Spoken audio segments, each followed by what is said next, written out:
television highlights of the news of yesteryear.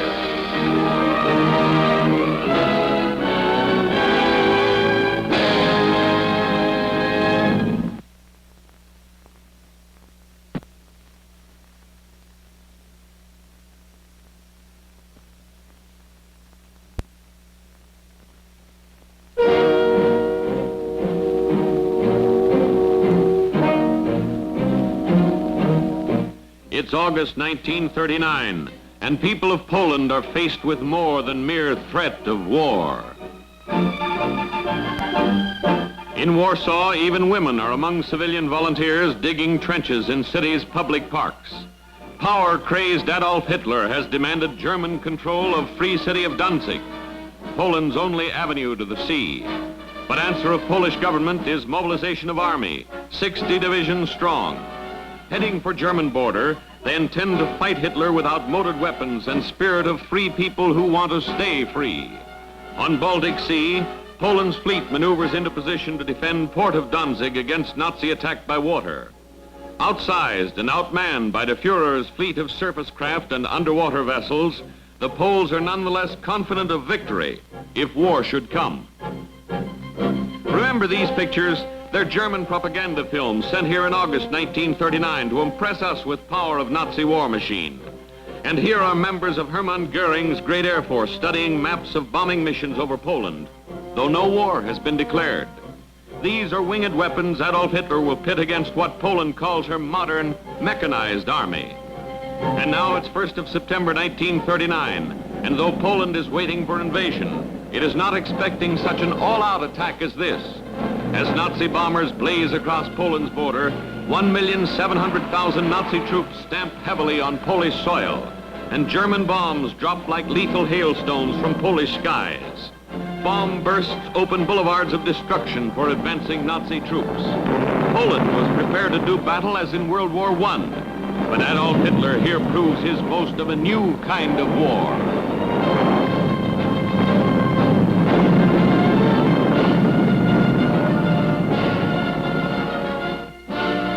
Now, meaning of word blitzkrieg is clear, as mobile artillery fires broadside after broadside into Poland. Shells sing over Polish countryside, beating drums of quick enemy defeat. Into Polish towns pummeled by bombing planes and shattered by shells, swift-moving Nazi foot soldiers advance yard by cautious yard. Battered, shaken, stunned, and stricken Polish troops fall back outmanned, outclassed, outweighed, but not once outfought. Then Warsaw, heart and capital of Poland, is staggered by steady stabs of explosive lightning from the sky. After first few flurries of flash resistance in the air, not one Polish plane is left to beat these Nazi bombers back. And these bombs burst not on any military objective, but on an open and defenseless city. By mid-September, Poland is overrun, and almost all resistance stops. Thousands are dead. Millions enslaved in less than 1 month. The power of Adolf Hitler's Frankenstein of war stuns the world and frightens Russia. With Warsaw wrecked and all Poland smoldering in utter ruin, there are grave misgivings in most Moscow minds. Pattern of craters attest to accuracy of Nazi bombardiers. Wreckage everywhere is evidence of Hitler's warring might. So shattered Poland is invaded from the east, as powerful divisions of Red soldiers swarm across the land. At fortress of Brest-Litovsk, where Russian and German troops met on September 17th, Poland is divided as the spoils of a despoiling war. Warsaw surrendered September 27th. Now, September 29th, Red and Nazi officers partitioned, pulverized, and plundered Poland. Westward, 26 days ago, both France and Great Britain went to war for Poland. But German and Soviet armies march in triumph on Polish soil after 4 weeks of victory that launched months and years of war.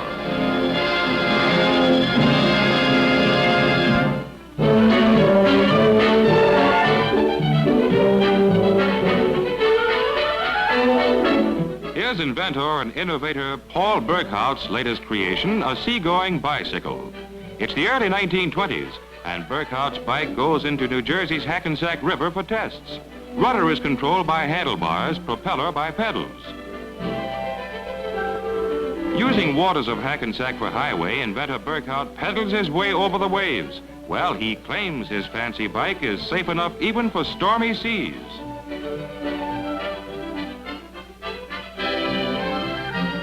Guaranteed to carry up to 250 pounds, Bike of Briny Deep sure lives up to Biker Burkhart's claims it's seaworthy and safe.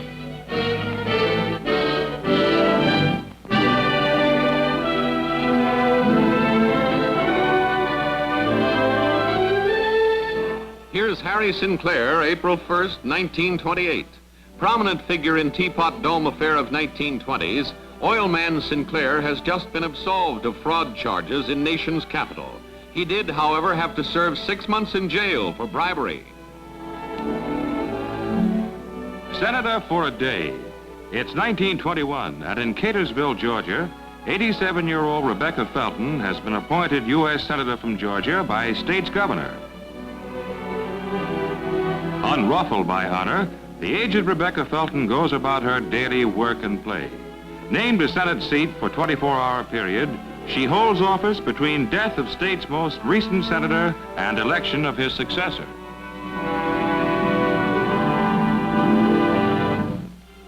It's again 1921, and in Los Angeles, young son of movie idol Douglas Fairbanks comes to movie capital to launch a career of his own in motion pictures.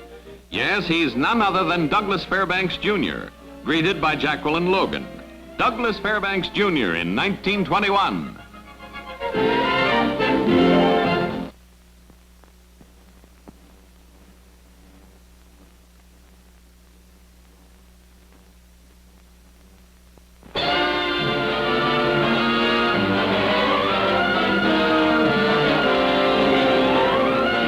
Here in the early 1930s, England is sea of snow as one of worst snowfalls in island history smothers and paralyzes land. 3 days of snow have wrecked communications, and here in Wales, children trapped in country church must walk 18 miles through high drifts to get the shelter, warmth, and safety of their snowbound homes.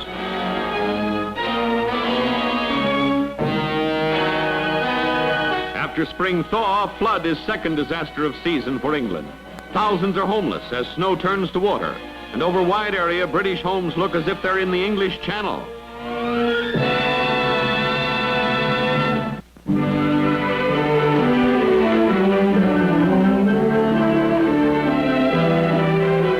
Here in Chicago, in the early 1930s, is $4.5 million Shedd Aquarium. After 4 years' work, building is finished, and to fish, it's tanks a lot. Among most interesting of tenants is this queen triggerfish, tough customer. Among most expensive is their national champion goldfish, worth their weight in scales. These perky-looking fellows are seahorses, truly among the most delightful-looking denizens of the deep. From the day it's first opened, Shedd Aquarium is a popular place in Chicago, visited by millions of Americans from everywhere who gathered in Windy City to see even more unusual wonders at Chicago's World's Fair.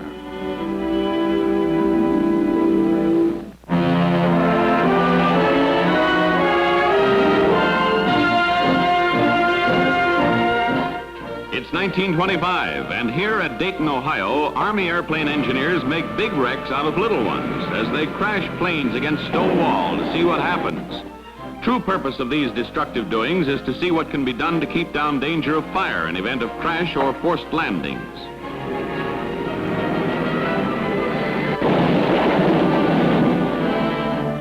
This fuselage is wrecked, but note that where there was a wreck, there was no fire. Not this time, anyway.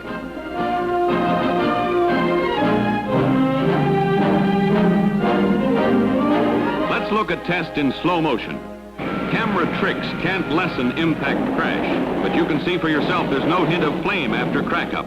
Only plumes of steam escaping from crushed airplane engine. Tests aren't perfect, but then what is?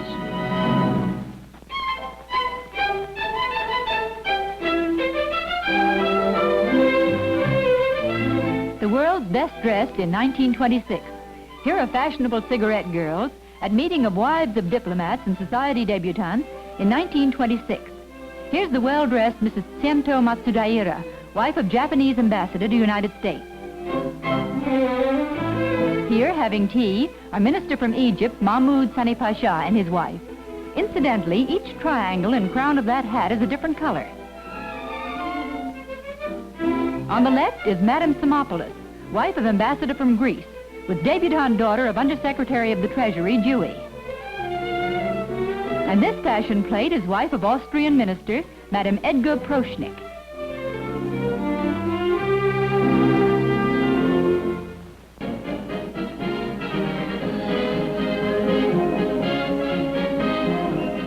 It's June 17th, 1922, and here are closing matches of New Jersey Marble Championship.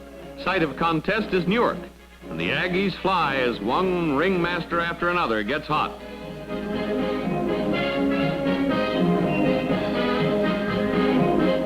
Here's little Miss Alice Earhart, one of several girl contestants.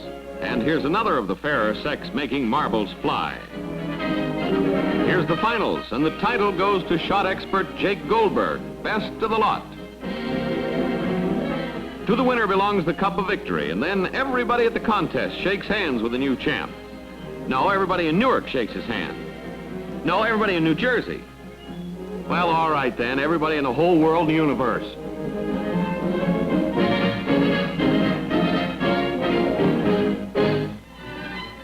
It's 1936, and with Winter Olympics in the offing, Hans Killians and his four-man bobsled team from Germany takes trial run down Olympic bobsled course.